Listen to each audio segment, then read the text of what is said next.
여러분, 80세까지 일하실 준비가 되셨나요? 오늘은 쏟아져 나오는 그 퇴직자들 있죠. 요즘 엄청 그런 분들 많으시잖아요. 특히 이제 연초에 이 퇴직하신 분들이 어떤 과정을 겪는지 한번, 퇴직하고 나서 많은 분들이 공통적으로 겪는 그런 어려움들을 한번 나눠봤으면 좋겠습니다. 제일 먼저 여러분들 퇴직하시자마자 맨 먼저 하는 거는 바로 가서 실업급여 신청하는 거죠. 실업급여 신청은 최대한 빨리 하실수록 좋아요. 최장 9개월, 8개월, 9개월 정도를 여러분들이 이제 실업급여를 받으실 수 있잖아요.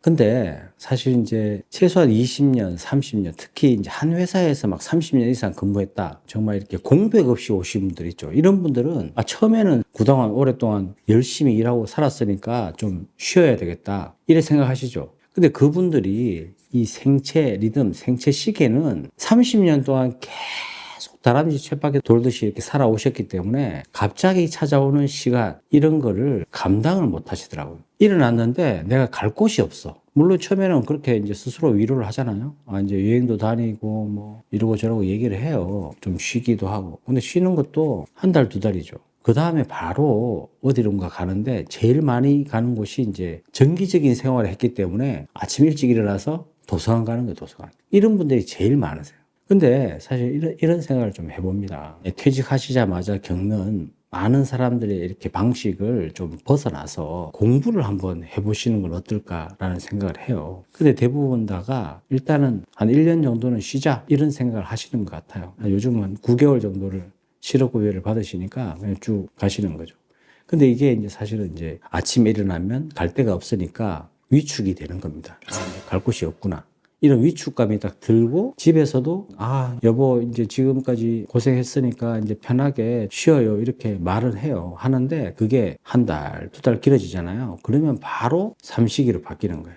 저놈의 삼시기 언제 나가나 이런 눈빛만 봐도 더 이제 위축되거든요. 집에서부터 겪는 눈치, 또 애들 또 보는 눈치, 이런 것들이 있기 때문에 퇴직하고 나서 더 편안하게 이렇게 생활하는 게 아니라 이제 눈치 보면 모든 사람들한테 눈칫밥을 먹는 거죠. 지금까지 고생해서 이제 애들 뭐 키우고 교육비 대고 열심히 벌어서 가정을 이렇게 부양을 했는데 딱 건드려지니까 모든 게 이제 위축감, 이런 걸로 다 돌아온단 말입니다. 이때일수록 잘 극복하시면 좋은데 이걸 이제 한 번도 해본 적이 없잖아요. 한 번도 해본 적이 없기 때문에 대부분의 경우에는 조급한 마음이 드는 겁니다. 조급한 마음. 특히나 이제 대기업에서 임원을 하셨다거나 조금 직급이 이렇게 높이 퇴직하신 분들은 제일 힘든 부분이 내가 예전에 받았던 연봉, 예전에 받았던 대우를 잊지를 못하는 거예요. 그래서 재취업을 해도 이 정도의 대우와 연봉을 받아주는 데를 찾습니다. 처음에는 이제 이력서를 내고 입사 지원을 해도 거의 퇴직 전에 연봉을 많이 쓰시는 거예요. 중견기업이나 이런 쪽에 또 이제 협력업체나 이런 쪽으로 이직을 하셔서 공백 없이 바로 일하시는 분들도 꽤 되시지만 대부분은 특히 금융권 이런 데 오래 계셨던 분들은 이제 더 이상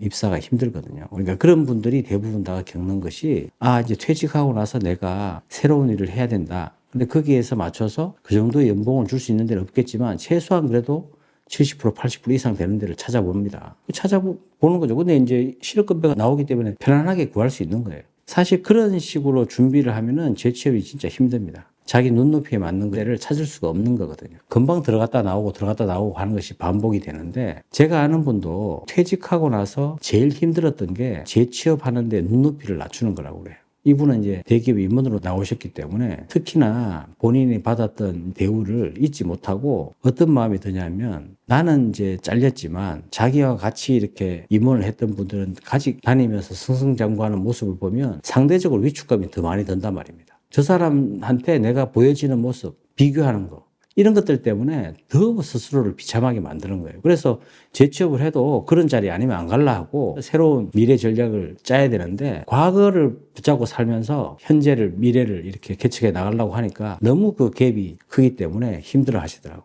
이런 분들이 대부분이거든요. 이것이 이제 재취업의 현실인데 제일 중요한 거는 내가 예전에 누렸던 거, 현재 지금 잘 나가는 그 사람들 따라가려고 하는 거, 그 사람들과 비교하는 거, 이런 것들 당장에 그만둬야 되거든요. 근데 그게 쉽지 않다고 그냥 그분이 얘기를 해요. 시간이든 돈이든 수업료를 내야지만 깨닫게 되거든요. 퇴직 후 증후군이라는 게 있는데 특히나 이 대기업에 계셨던 분들이 나오시면은 더 많은 고통을 겪는 것 같아요. 그분들이 결국은 어떤 악수를 두냐면 예전처럼 대우를 못 받으니까 창업적으로, 사업적으로 이렇게 눈을 돌리는 거예요. 이게 사실은 대안을 내가 찾으려고 하는 거지만 그것이 대안이 아니거든요. 그때는 딱 스톱을 하고 내가 내 스스로를 되돌아보면서 지금까지 어떻게 살았는지, 내가 어떻게 이제 앞으로 살 것인지를 생각하고 가는 것이 중요한데, 그렇지 않고 예전의 나의 모습, 예전의 나의 대우만 생각하니까 결국은 그것이 죄취업이든 사업이든 힘들게 되는 그런 처지로 그냥 스스로 이렇게 빠뜨리게 되는 그런 상황이 된다는 것입니다. 사회언어학자 데보라 테너는 이런 얘기를 했어요. 남자들이 길을 잃으면 묻지 않는다는 겁니다. 퇴직하고 나서 대부분 다가 다른 사람들한테 알리는 것을 굉장히 부끄러워하게 생각해요. 심지어 가족들한테도 숨기는 분들도 계시는 거예요.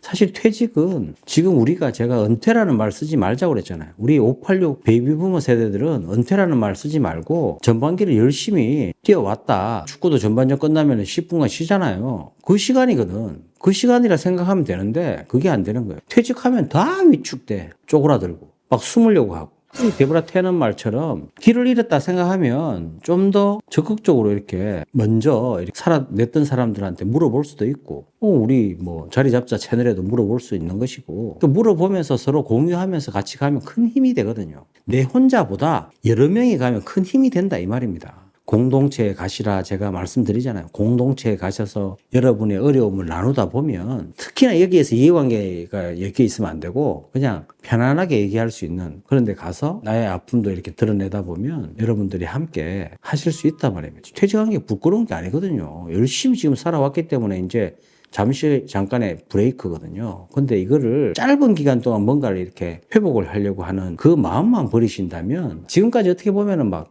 살아온 거야.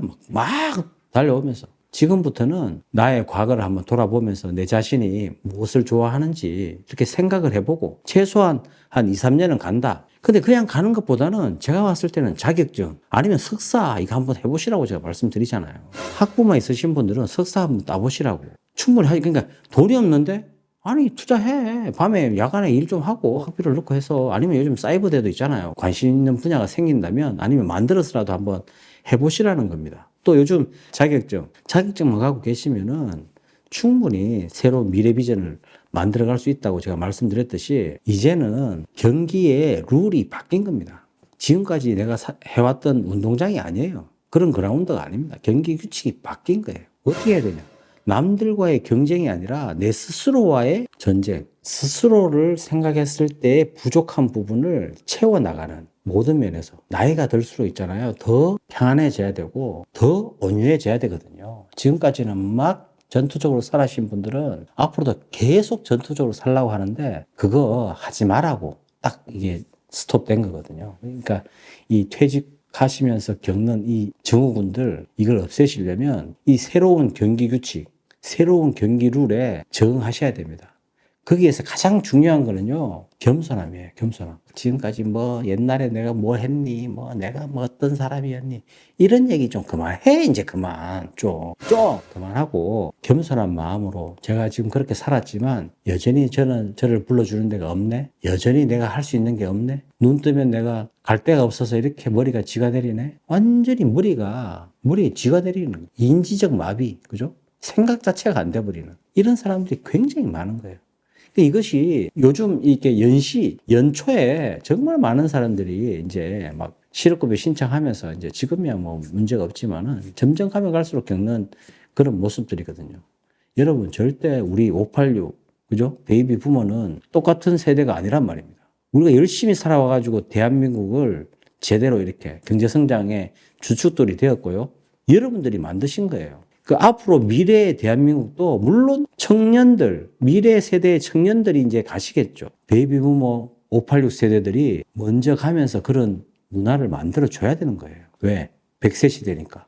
초고령화 사회로 가는 이 시대에 우리가 먼저 그런 문화를 만들어내고 우리 청년들이 따라올 수 있게끔 이제 은퇴라는 말을 제가 쓰레기통에 넣으라 그랬잖아요. 그러니까 이 새로운 규칙, 새로운 경기장에서의 룰을 우리 스스로 만들어내고 내가 지금부터 무엇을 할 것인지 여러분들 생각하시면요. 최소한 2년, 3년 그렇게 가신다고 봐요. 그렇게 가신다고. 근데 내가 막, 내가 뭐 할까? 이런 고민도 물론 중요하죠. 그런 고민을 통해서 가는 것도 중요하지만 정말 혼자서 고민하지 마시라는 겁니다. 우리 586 베이비 부머 세대들은 지금까지 살아왔던 것처럼 새로운 미래 비전을 만들어내고 신중년으로서 다시 한 번 더 이렇게 청년의 세대를 끌고 나가는 그런 세대가 되었으면 좋겠습니다.